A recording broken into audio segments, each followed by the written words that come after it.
ഞാൻ ആക്ച്വലി ഇത് ആദ്യം കണ്ടപ്പോൾ ചെയർ വിചാരിച്ചു. ഇത് എന്തിനുള്ള എക്യുപ്മെന്റ്സ് ആണ്? ഗർഭിണിയായിരിക്കുമ്പോഴും പ്രസവശേഷം സ്ത്രീകളിൽ ഒരുപാട് മാറ്റങ്ങൾ വരുന്നുണ്ട്. സ്ത്രീകൾക്ക് ഇൻസ്ട്രുമെന്റൽ ഡെലിവറി ഒക്കെ കാരണം വന്നിട്ട് പെൽവിക് ഫ്ലോർ മസിൽ വീക്ക്നെസ് എന്ന് പറയും.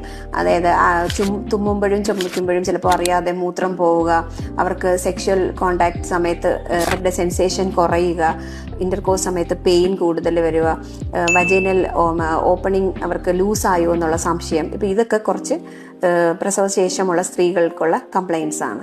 സാധാരണ സ്ട്രെസ് യൂറിനറി ഇൻകോണ്ടിനൻസിന് ട്രീറ്റ്മെന്റ് പറയുന്നത് കീഗൽസ് എക്സസൈസ് ആണ്.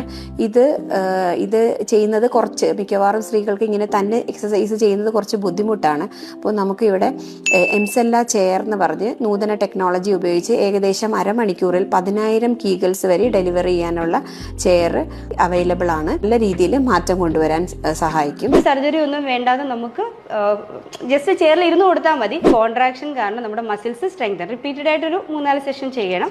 പക്ഷെ ഓരോ പ്രാവശ്യം ചെയ്യുമ്പോഴത്തേക്കിന് നമ്മുടെ നല്ലതാണ്. പിന്നെ മെയിൽസിന് പൊട്ടൻസി ഇൻക്രീസ് ചെയ്യാനും അങ്ങനെ മസിൽ സ്ട്രെങ്തനിങ് മൾട്ടി പർപ്പസ് ആണ് സംഭവം.